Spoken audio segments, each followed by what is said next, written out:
એટલે જે દિવસે સૂર્ય નહીં રહે તે દિવસે પૃથ્વી ઉપર જીવન નહીં રહે. અને એટલા માટે આપણા વેદો કહે છે સૂર્ય આત્મા જગતસ્તસ્થુખશ્ચ. આ સૂર્યનારાયણ ન હોય ને તો આ પૃથ્વી ઉપર જીવન જ ન હોય. વિજ્ઞાન પણ કહે છે કે જે દિવસે સૂર્ય નહીં રહે એ પછીની 8મી મિનિટે પૃથ્વી ઉપરનું જીવન નષ્ટ થવા માંડશે. કેમ 8 મિનિટ પછી? કારણ કે સૂર્યના કિરણને સૂર્યથી અહીંયા પૃથ્વી સુધી પહોંચતા 8 મિનિટ કરતાં થોડો વધારે સમય લાગે. પ્રકાશની સ્પીડ પણ માપી લીધી વિજ્ઞાને કે 1 સેકન્ડના 1,86,000 માઇલની ગતિ, આશરે 300 કિલોમીટર. 1 સેકન્ડમાં 300 કિલોમીટરની સ્પીડ છે પ્રકાશની. અહીંયા આમ લાઇટ ઓન કરો અને એ જે પ્રકાશનું કિરણ છૂટે એ 1 સેકન્ડના 300 1,86,000 માઇલ. આ સ્પીડે પ્રકાશનું કિરણ ચાલે એ 1 સેકન્ડમાં આટલું અંતર કાપે તો 60 સેકન્ડ એટલે કે 1 મિનિટમાં કેટલું કાપે, ને 1 મિનિટમાં એટલું કાપે તો 8 મિનિટમાં કેટલું કાપે. એ 8 મિનિટ કરતાં થોડા વધારે સેકન્ડ લાગે છે પ્રકાશના કિરણને સૂર્યથી અહીંયા પૃથ્વી સુધી પહોંચતા. આટલું ડિસ્ટન્સ છે આપણી, એટલે કે આ પૃથ્વી અને સૂર્યની વચ્ચે. એટલે હનુમાન ચાલીસામાં આપણે એનો જુદી રીતે પાઠ કરીએ છીએ કે જુગ સહસ્ર જો જન પર ભાનું લીલ્યો તાહી મધુર ફલ જાનું. જુગ સહસ્ર જો જન પર ભાનું. એટલે જે દિવસે સૂર્ય નહીં રહે તે દિવસે પૃથ્વી ઉપર જીવન નહીં રહે. અને એટલા માટે આપણા વેદો કહે છે સૂર્ય આત્મા જગતસ્તસ્થુખશ્ચ. આ સૂર્ય છે એ જગતનો આત્મા છે. તો જડવાદીઓને માટે સૂર્ય એ ગેસનો ગોળો હશે, જડ પદાર્થ છે. ચંદ્રમા એ ઉપગ્રહ છે આપણો પૃથ્વીનો, અને જડવાદીઓને માટે જડ પદાર્થ છે. પણ ધર્મક્ષેત્રના આપણા સાધુ સંતોએ આપણને સમજાવ્યું કે એ જડ પદાર્થ નથી, એ સૂર્ય દેવતા છે, એ ચંદ્રમા દેવતા છે, વાયુ દેવતા છે, અગ્નિ દેવતા. આપણે તો ગામડામાં એ અગ્નિ દેવતા, એ દેવતા શબ્દનું જ અપ્રભંશ થઈને દેતવા થયું. એટલે ભાઈ કોઈ ત્યાંથી દેતવા લઈ આવ્યો તો એમ કે એ દેવતાનું જ અપ્રભંશ છે, દેતવા. અગ્નિર્દેવતા, વાયુ દેવતા, સૂર્યો દેવતા, ચંદ્રમા દેવતા, વસવો દેવતા, આદિત્યા દેવતા. બ્રાહ્મણો મંત્ર ભણે છે. આ બધામાં દૈવી શક્તિ છે. તમને એ પદાર્થ દેખાય છે, પણ એ પદાર્થની અંદરની શક્તિ એ તમને દેખાતી નથી. પણ તમે પાણી પીવો એટલે અનુભવાય. તરસ્યા મરતા હોય ને ત્યારે પાણી ઠંડુ મીઠું પાણી મળે, એ 2 લોટા પાણી પીને પછી જે હાશ થાય એ પાણી તમને જે જીવન આપે છે. જળ વગર જીવન નથી. આ અગ્નિ ન હોય, આ સૂર્ય ન હોય તો જીવન નથી, વાયુ ન હોય તો જીવન ન ટકે. જેને જડ આપણે માનીએ છીએ એ રૂપે દૈવી શક્તિઓ રહેલી છે. આ આપણને આપણા વેદોએ સમજાવ્યું, આપણા ઋષિઓએ સમજાવ્યું. આપણને શ્રદ્ધા છે. અને શ્રદ્ધા એટલા માટે કે આપણે અનુભવીએ છીએ. અન્ન દેવ છે. ખાધા વગર કેટલા દિવસ તમે રહી શકો? ખાવ છો એટલે ઉર્જા મળે છે, શક્તિ મળે. અન્ન દેવ છે, જળ દેવ છે. તુલસીને આટલું બધું મહત્વ આપણે આપીએ છીએ આપણા સનાતન ધર્મમાં. શું કામ? એના કારણો છે. પીપળાને આપણે આટલું મહત્વ આપીએ છીએ, એના કારણો છે. ભગવાન ભગવદ્ ગીતામાં કહે છે અશ્વત્થ સર્વવૃક્ષાણામ. આ જે કંઈ છે બધું ભગવાનનું જ રૂપ છે, પણ એમાં જે કંઈ વિશેષ હોય ને, ભગવાન કે મારી વિભૂતિ છે. યદ્યદ વિભૂતિ મત સત્વમ શ્રી મધુરજિતમેવ ભાવ. એમાં પીપળો છે, ઝાડમાં પીપળો એટલે ભગવાનની વિભૂતિ. પીપળાનું મહત્વ છે, એનું કારણ છે. તુલસીનું મહત્વ છે, એનું કારણ છે. ચાર પગા પ્રાણીઓમાં ગાય, એનું મહત્વ અને એનું કારણ છે. એટલે ગાય છે, પીપળો છે, તુલસી છે. હમણાં નરેશભાઈ કહ્યું એમ નદીઓ હોય, પર્વતો હોય, આ બધાની આપણે પૂજા કરીએ છીએ.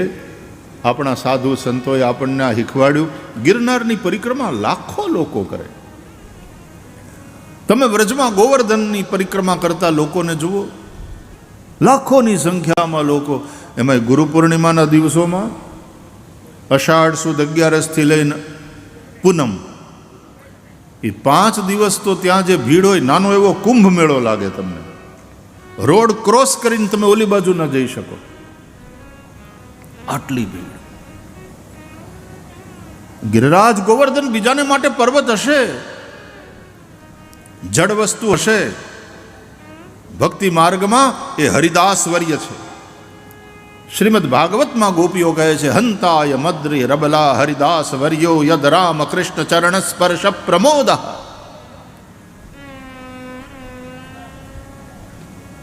હંતાય, હંત અયમ અદ્રી હરિદાસ વર્ય. અદ્રી એટલે પર્વત. આ જે અદ્રી છે, આ જે પર્વત છે, એ હરિદાસ વર્ય છે, ભગવાનના ભક્તોમાં શ્રેષ્ઠ. એટલે ગોવર્ધનને વ્રજમાં ગુરુ માને છે. એટલે ગુરુ પૂર્ણિમાના દિવસોમાં આટલી ભીડ થાય, એટલે પરિક્રમા લગાવે. ગોવર્ધન ગુરુ છે. ભાગવતમાં શ્રી કૃષ્ણ કહે છે, હું જ છું ગોવર્ધન, હું જ પર્વત. શૈલોસ્મી. આમ કહી અને ઓલો જે અન્નકૂટ ધર્યો હતો ને, એ આરોગે છે ભગવાન. તો ગોવર્ધન એ પણ ગુરુ, અને કૃષ્ણ પરમાત્મા એ પરમાત્મા તો ખરા, પણ આપણે એને જગતગુરુ પણ કહીએ છીએ. કૃષ્ણમ વંદે જગતગુરુમ. અને એટલા માટે જગતગુરુ ગીતાનો ગાયક,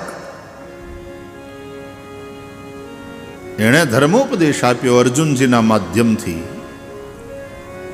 આજે આપણે બધા ભગવદ્ ગીતાનું પાઠ કરીએ, એનું ચિંતન કરીએ.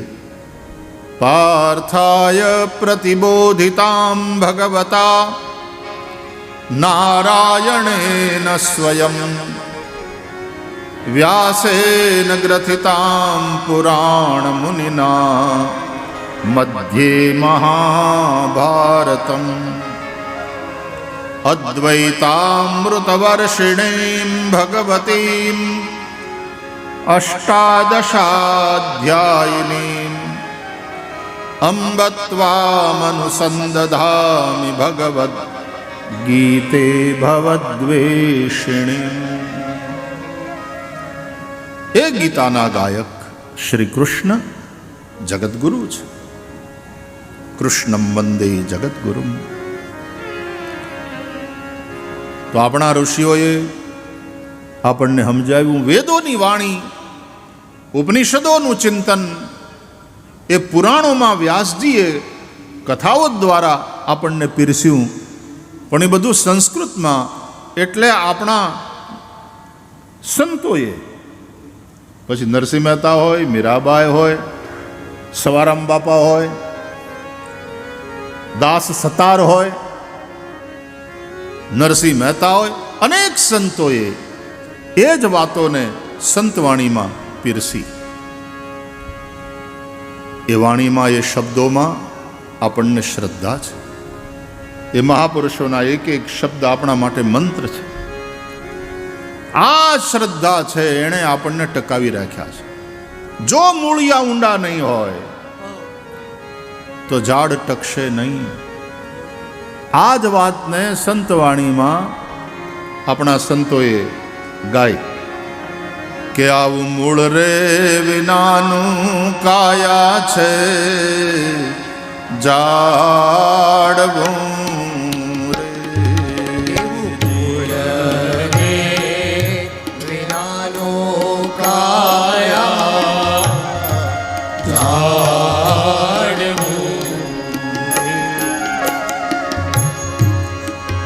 જીને પડતા ન લાગે વાર રે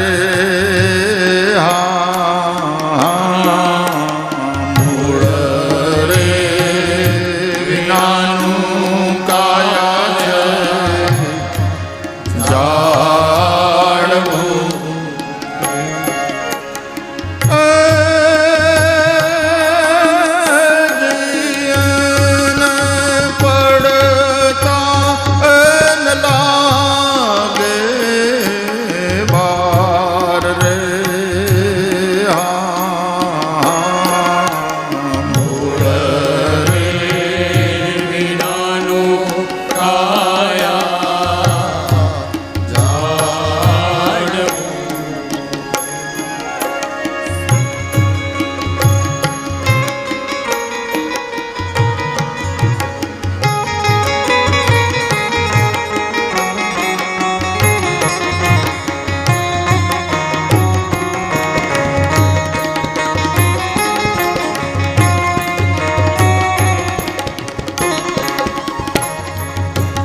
પુણ્ય રે રૂપી ખાતર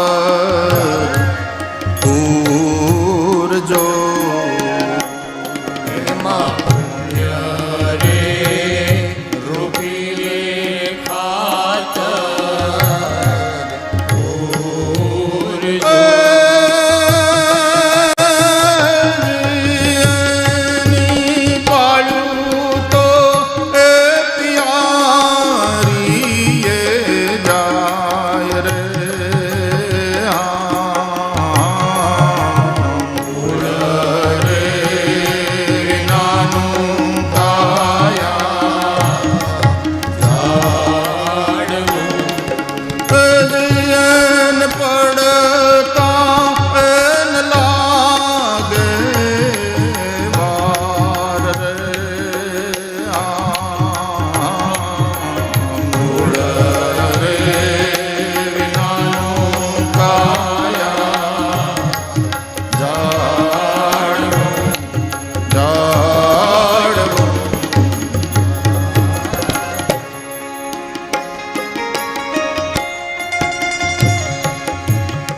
જૂની દેશી સંતવાણી ગામડાનો કોઈ ભગત રાતના વાળું કર્યા પછી હાથમાં એક તારો અને બીજા હાથમાં મંજીરું આમ બાંધી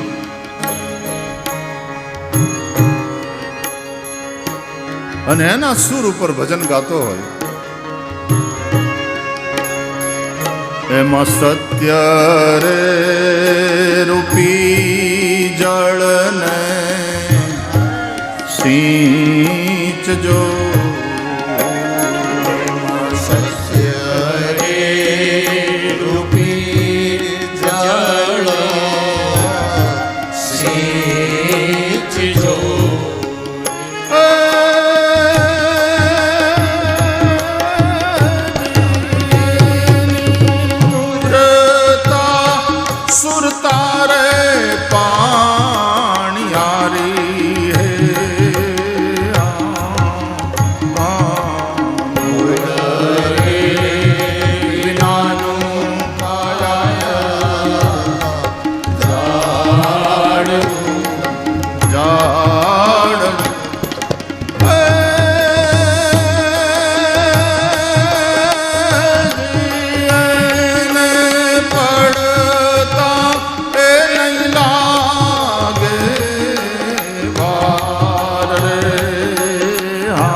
સંતવાણીના જે શબ્દો છે ને એના ઉપર ધ્યાન આપવું.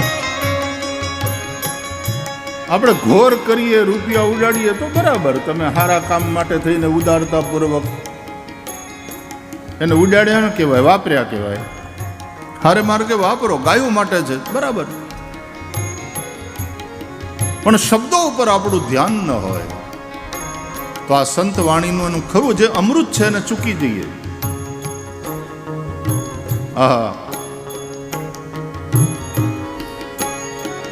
એને શીલ ને સંતોષ બે ફળ હો